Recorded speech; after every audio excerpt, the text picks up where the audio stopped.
Talk about materials today. We're going to talk about how to build a parameterized material. That way you can plug in whatever and use a master material and create multiple materials without having to go back into the blueprint editor. Very nice. So we're going to right click in our browser here, in our content browser. This is just a blank project. There's nothing on it. But we are, whoa, real fast. We are going to go ahead and drop in a cube so we could see what we got going on here. F to frame him. Why are we so fast? Let's turn this down so I can get control of myself. So we're going to go ahead and get a cube. And you can see currently its material right here is a basic shape material. It comes with the engine.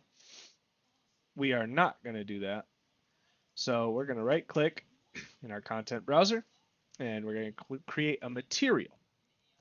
And we just want to put M maybe for material underscore and then the name of the material. So we're just going to call this one cube. Actually, no, we won't call it cube. What we'll call it instead, sorry, is this will be our master material. We'll call this one M master material. And you're going to go ahead and open that up and you'll see a window like this that pops up. You can make it larger or you can dock it. I prefer to dock it. Now here we can do a couple things. We can simply put colors to these. So if you take a vector 3, now in order to get this vector 3, you can hold 3 on the keyboard and click, and you can create a bunch of them and make a mess. Or you can tab or right click and type in constant vector 3 or constant even, or you can type in uh, color, I think is one. Yep. So color, you have like desaturation, luminance, stuff like that. Let's see, 3. I don't know all the little shortcut commands. Either way, if I just hold 3 and drop a 0, 0, 0 constant. What this is a color, and if you select a color here, when we will select white for this one, which it'll update in the viewport as 111, it's full color. RGB is 111. A mix of these will create colors, so if you want, say, purple, or well, it doesn't really show up as purple, but it shows up as a pink here. Um, so you can do that. It's just much easier to click this, though, and drag around where you need to go. So now you can just simply link that up, and we hold 1 to get a value here, and we can link it up to this, and we can link this one up to this, etc., etc. You get the point. We're not going to do that today, though. We are going to go instead and make our master material so we can put something on our cube. So first of all, you want to hit tab and type in texture parameter 2D. And for this parameter, we're going to call it base texture. And then from here, we're going to link up our RGB to our base color. Now, what did we just do here? Well, if we save it and then we go ahead and let's put it on our cube, we made a texture, right? And that texture is just the default. Let's see, where are we at? So this texture right here is just part of the asset, right? It's just called default texture. It's an engine resources default texture. And you can select any texture in here. If you want just a plain, there's another one called default texture. Here's one called default texture cube map. There's a bunch of them. You can go in here and def cube face is a cool looking one for it. And you can see it just applied it. So why the parameter, right? So the parameter is that way we can modify this parameter outside of this material. We can use it and make a material instance. And from that material instance, we can modify things easily with a drag and a drop. Let me show you. So to make a material instance of a material, you'll right click on the material itself. Oops, apologies. You can right click on the material itself and create material instance up top. And I like to call mine MI, and then we're going to say MI cube because this is our material instance for our cube. So we'll go ahead and drag that on, right? And what did we just do? Because nothing changed, obviously. You can see that. Well, what you did is you took a material and created an instance of that material and applied it to your object. With material instances, it is a copy of the material that can be changed without changing the master material or the base material. Let's see that in action. So as you remember from our master material, we have set up a parameterized texture and connected it to base color. Cool, right? So our material instance is a completely different window because you opened it up and there's no graph editor. There's no way to actually change stuff. So what what is happening here, right? Well, if you look right now, you can see that our object is other than it being a ball, a sphere, and not a cube, obviously. It is a materialized object. It's still the same material that we had before, but it has a little thing. So under our details panel here, you'll see that we have global texture parameter values, right? And we have underneath of that base texture. Well, look at this. Base texture. That is the parameter that we set up for our material. Now on our master material. So now say we want to change our cube from this to something else. Let's go ahead and tick this little box here, which activates our base texture. And we'll select a new texture. And our new texture will be, let's see, our new texture will be this thing. This little rock looking tile type of deal, because that's cool. So now you can see in our general properties, our parent object is still our material, which shows up as the yellow. Now we're activating this, and now you see our material is different, right? It's different. It's no longer yellow anymore, but now it's that rock texture that we just selected. So let's go ahead and save that and see what happened to our cube.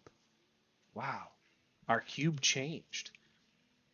Our cube has now developed like some type of tile, right? It's no longer yellow. Why is that? What is happening? So first of all, our object here, the cube, if we select it, has our element 0 material as our material instance cube. So you see our master material is still that ugly yellow. Our material instance is now that tile texture. So because we have put on our cube the material instance instead, that's the texture that reflects. This is the importance of having parameters in your material instance. Because now, if we want to duplicate this and say material instance black, right? So we have material instance black. How do we get this to be black? Well, let me show you. So you'll go ahead and go to material master, right? Your master.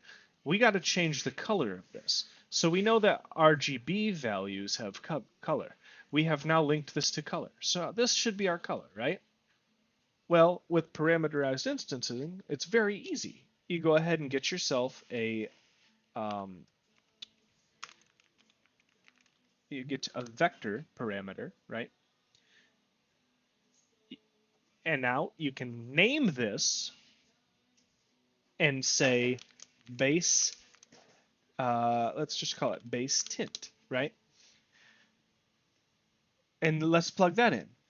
Oh no. Oh no. Do you see what happened? We lost our texture. So if we save this, let me get to saving, and now we go back in, our cube is black. And let's go back to our material, the original material instance. It's black, and all we have for parameters is base tint. So all we can do is change the color. That's all we can do, right? That's not useful to us because we wanted to change the color of the material that we assigned. Okay, so let's go back to what we did before, and it retained our settings there, which is nice. So we want to change this texture to something different, right? We want to change it to a color. So how do we do that? Well, being able to still have our option to change the texture. Well, you need to blend these two. So the way I'm going to blend these is I'm actually going to add a multiply node. You can hold M and type, or just M and click to get that, or you can hit tab and type multiply, as I did the first time. So what does a multiply node do? A multiply node does exactly what it says. It multiplies two parameters, or two variables, integers in this case, between each other, creating a value, an existential value. So you have A, which is equal to 0, and B, which is equal to 1 right now. If I were to punch this in, let's see what we get. Black. That's as expected, right? Because it's multiplying between 0 and 1. If you multiply by 0 to 1, it is, right? So that's the value.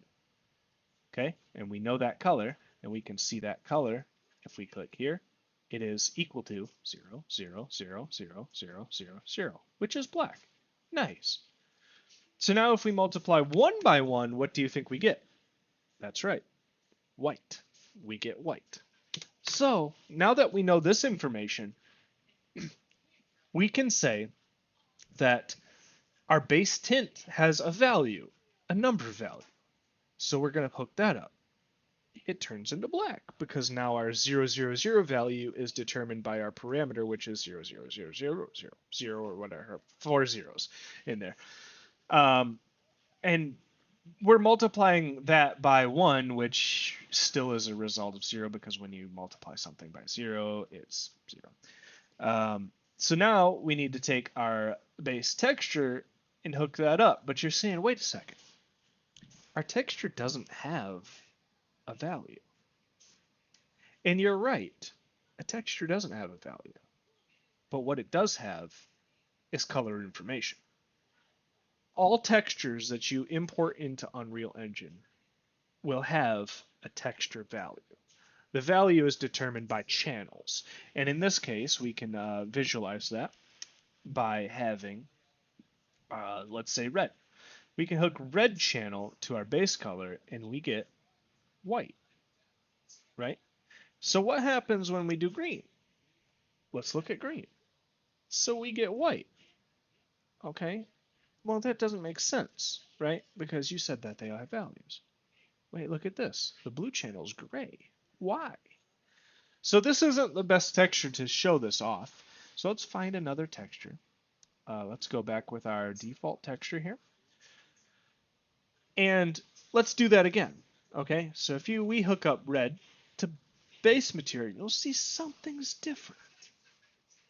Now we have information because it's the red channel is holding information for a certain color range, or if we break it down further, a color histogram. Red, green, and blue have different spectrums, and they can match up to different things. So you can see another one here, And the more we do this, the more you can see the different details. And these three combined make your R, G, and B. And then you can hook them up to your base color and have a color, right? So what we're going to do is, oops, apologize, I clicked on the material. So what we're going to do is we need to multiply our texture by our color to get our result. And what happens? Well, we get black. Why? Well, because we chose black, right? Our parameter that we chose is black. So if we choose white, what will happen? We see our texture again. That's cool. All right, let's go ahead and save this. We don't need to apply.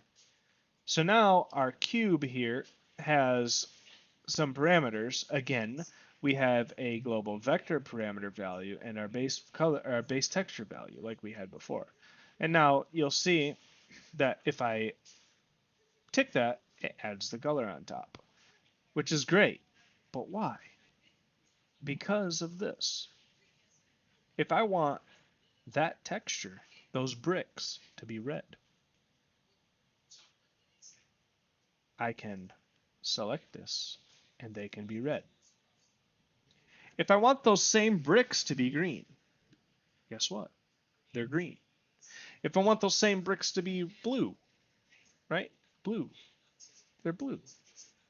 If I want them to go back to the original color, I can set this to white, and now they're back to the original color. That's cool, right? So now this opens up doors for us to have variations of our texture. So we can save, we can save that material, and you can see it in the world. Now we have a pink box.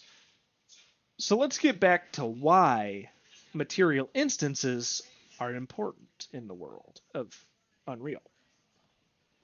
You remember that material instance cube black that I created? Okay. Well, what do you think I'm going to do with that? Well, let's make it black, right? Because that makes sense. We're not changing the texture, mind you. We're going to keep the texture exactly the same. And I want to maybe lighten it up a little bit so it's not exactly black, but it's black enough, right? We go save that. Nothing changed. Why? Well, the reason for that is if you select your cube, again, we have material instance cube on there. We created material instance cube black.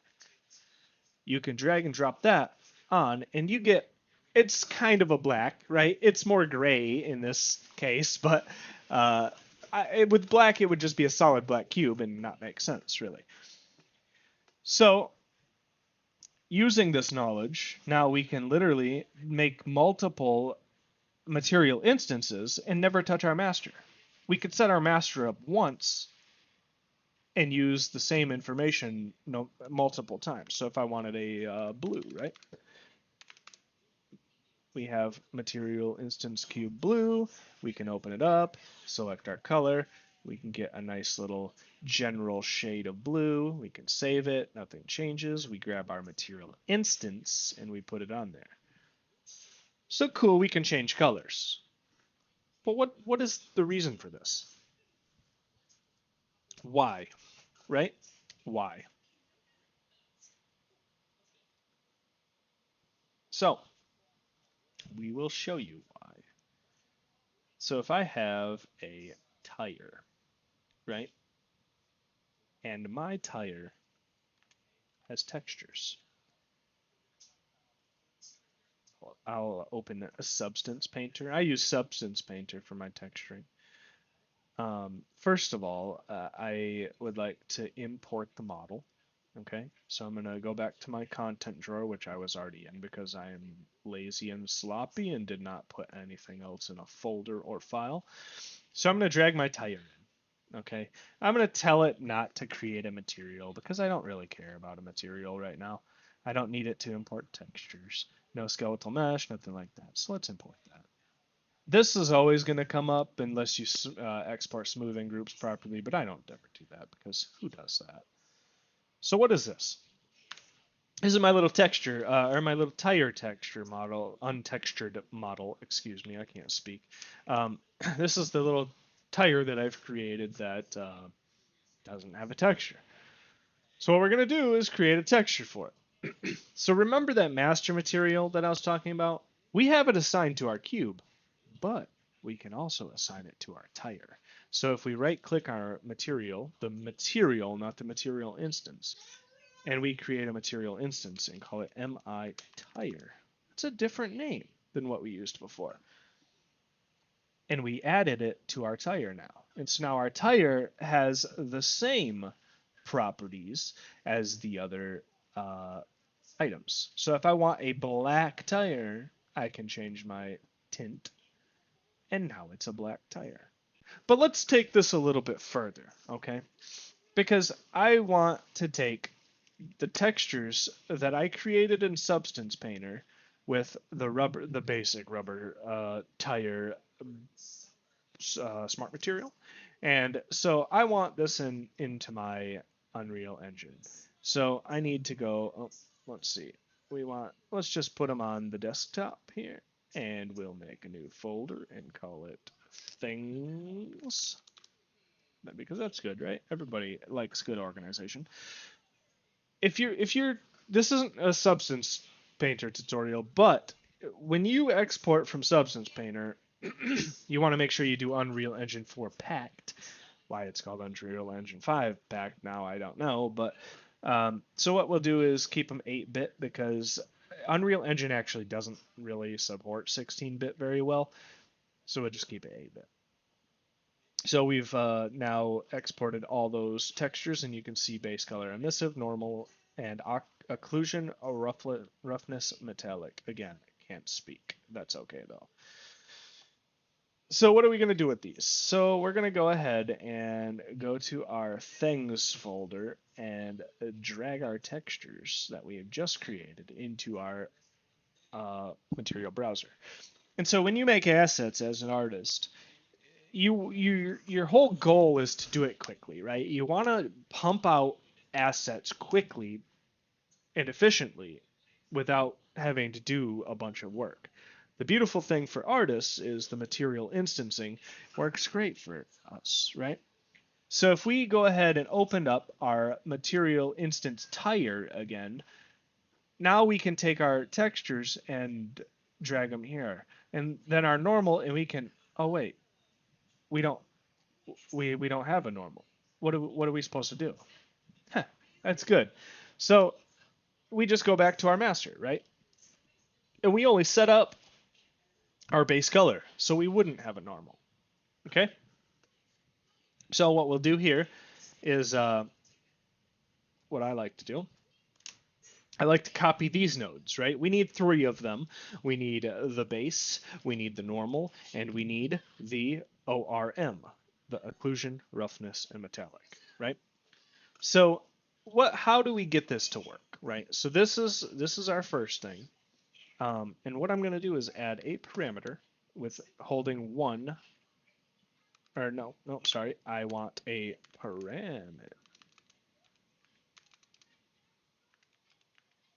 I can't type well here. We want a what is it called? Scalar, right there, scalar. Scalar parameter, and we'll call this one uh, roughness, right? These are for later. So we're going to go ahead and make another one of those, and we're going to rename this one metallic. So now we have roughness and metallic parameters. And so this right here is going to be our, let's see, normal map, right? And we really, to be honest with you, with our normal map, we don't need a multiplier. It's not important.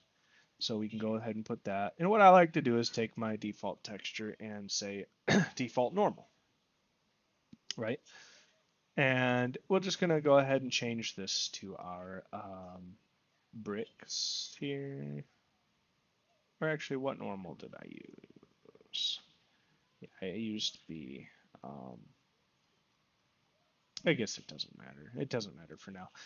But anyway, so you want to put something there to represent your normal. Um, so this is your ORM, right? So we don't need this anymore because ORM actually doesn't use RGB. The ORM, the occlusion, roughness, metallic, is in that order. And so this will give you a hint. RGB, okay, ORM.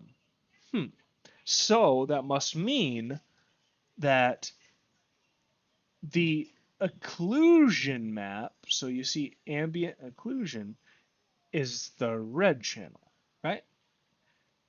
Roughness is the green channel. Do you see where I'm going here? The blue one here is going to be metallic. ORM. Red, green, blue. That's what they match up to. So now I would like to have these parameterized also, right? So what we can do is our roughness, we'll do the same thing, same general thing we did up here with this one. And we'll drag this out a little so we have some more room to work and play. We want to have multiply node. And we want to multiply the top to the bottom. So we always put our parameter in the top. And remember, O, R, M. So green is the one we want to put into B. And then our output, remember, O, R, M. Output will go into roughness. And that's that done, right? So check this out, right? Your thingy, right? You can see that it goes to it's shiny now, right? Because your roughness is now set at 0. Oh, I'm sorry, your metallic. Your metallic is 0. Roughness just is the pigmentation. Um, so we're going to do the same thing with our roughness. So ORM, grab that. Or, I'm sorry, metallic. Wow, I am not good at speaking today. Um, Making a mess, a spaghetti mess here. That's all right though, because we'll clean it up in a minute. We don't need this multiply. So we have then put our metallic in to a multiply. We take our metallic and we put it there. So now you'll see on our thing is like it's real shiny. And why? Because we've just multiplied our texture by the value that we've set here, which we have set no value. But one thing to note, you will have a slider. So when you go back into your material instance tire, so material instance tire, now we have a super shiny tire. So if we go in the world, our tire is really shiny. You can see that. If we go here and here and here, we can change these values to make them different and shiny, right? So if I put 0 here and 0 here, how about 1 here and 1 here? Do you see the little change? It's changing, right? So if I disable these all together, you can see it changes. You can also use direct connection. So instead of having a like a variable that you can change, you can just grab this and grab this one. We'll get rid of these. We could just have a direct connection like that. We can do that, and then let's move this one back over because we don't need it anymore over there. Cool. All right, so now I've cleaned up our spaghetti mess, and everything's working as it should, I believe, before I speak, because, you know, everything doesn't work perfectly. So our texture's showing up there. If we go to our tire, we have the... Wait, what? What's happening here? Well, I forgot to rename them. That's what's happening here. So I copy and pasted them, but forgot to rename them. So we have our base texture here. This one will be our ORM, and this one will be our normal map. Okay, that's what happened. I make mistakes. I'm only human. So we have done that. And now our ORM shows up. Cool. Um, so now we can grab the texture tire, which I already did at some point. We can grab our tire normal map. We can grab our tire ORM, and now we can save it. And now look at our tire. I turn this camera down more so I can zoom in. So now our tire has our texture that we had from Substance Painter.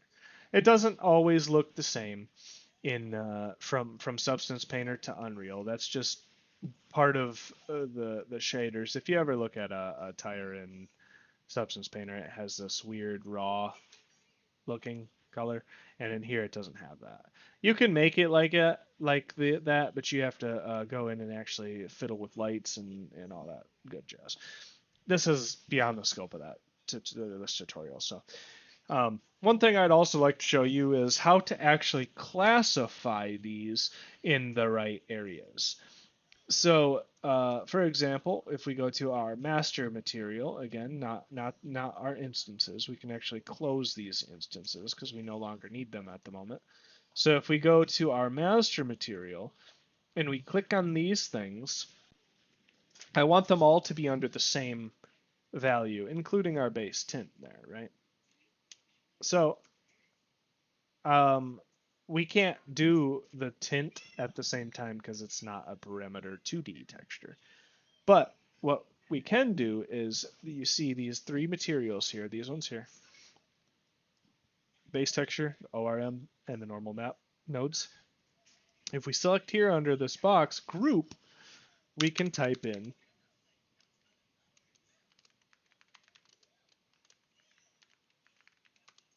material parameters, right? And we'll show you what that did. So if you open up your material instance tire, you'll see something that's different now. And that difference is now under the parameter groups here, you'll no longer see global whatever texture parameter values or something like that. Now it says material parameters, so which is what we assigned. And we can close that and hide it and whatnot. But I also want my base tint under that value as well. So we'll just head back to our master material, select the tint, and there's also a group box here. But instead of typing that all in again, which we could do, I'm just going to select the dropdown and select material parameters.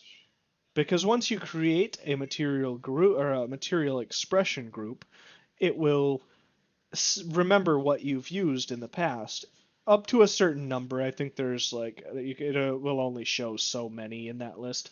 I could be mistaken, but from what I last remember, it was only so many showed up in the group. So if you have 100 of them, it might not show all 100. You may have to type some of them. They could have fixed that by now, but I'm not sure because I don't have 100 of them, and I will never have 100 of them because that is awful. So we go ahead and save that. And we look at our tire again, and now our base tint has been dropped underneath of that.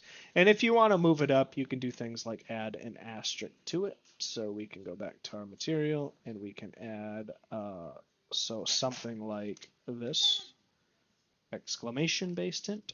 And what that will do is it organizes it alphabetically, and so now it'll push it up to the very top. Pretty good. So now here we can select this, and I can select my color, and I want a color of white because I want my material to show up more than anything, and I want to save that. And now you can see that my tire is still looking like my tire. And the thing is, guess what? Also, my cube has also now taken the same properties that I'm giving it from my other one. So if I look at my cube, and I think this is the pink cube, it is now. It is now the pink cube. But you can see up top, you have a little bit of something happening up top. So what's cool about this is my master material controls also my cube. So if I open up my cube, you can see that I'm still controlling it with my master. my tire is still controlled with my master. So anything that I've done to my master thus far, my cube has also inherited. So now my cube has a normal map and an ORM. We don't have an ORM for the cube because we didn't make it in Substance and pack it and ship it type of deal. But now we can select like different different normal maps. I think we already had the proper normal map on there. But so we can select different normal maps and setups for this cube to follow. And so now as you can see, it has a normal map and it has depth now. It's not just a flat texture. Same with our tire. She has depth, right? You can see the depth. If I get in a certain angle, the light will reflect that depth off of our normal maps. Same with the cube, right? And the best part is they are the same exact master material. So you can reuse this master material over and over and over. If I want more of them, I can just create another one based off of my master material and call it something else. Book, right? We're going to make a book texture.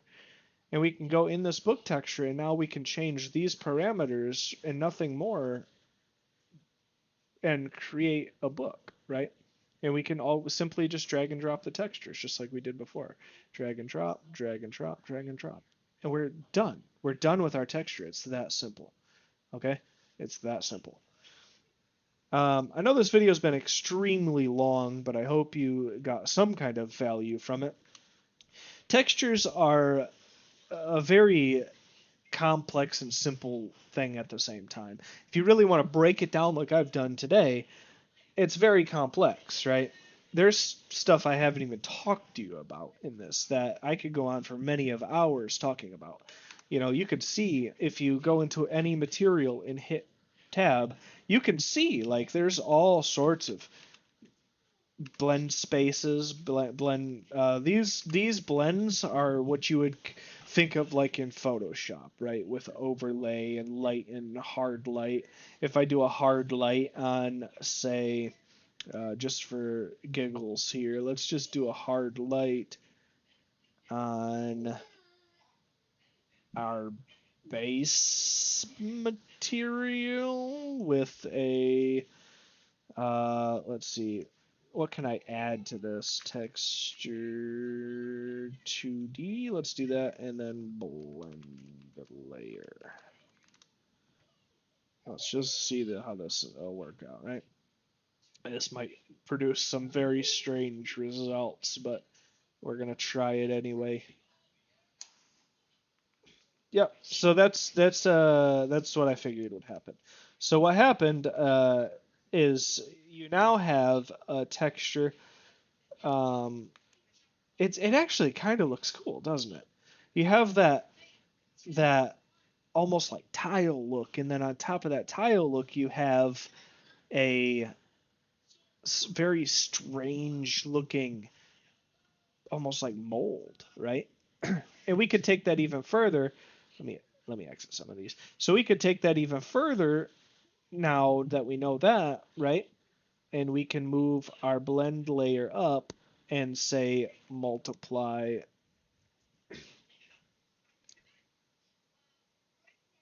We can multiply this one by another tint, right?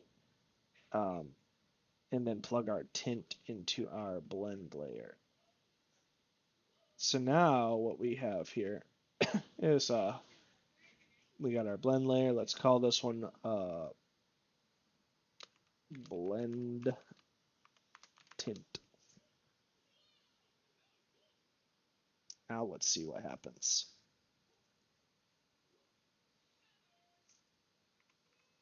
Okay, and then let's open up our cube. Now let's add our blend layer. Let's add our blend tint. And our blend tint, I think we should have green. Let's see what happens. Whoa, that's not the result we wanted. We wanted a different result. I was hoping that it would blend just the top aspect itself, and it kind of did, but it blended the two colors together. But anyway, I wasn't sure exactly how that would go. But that's what you could do with textures. Oh, it's a hard light. That's why that makes perfect sense. I should probably not use hard light.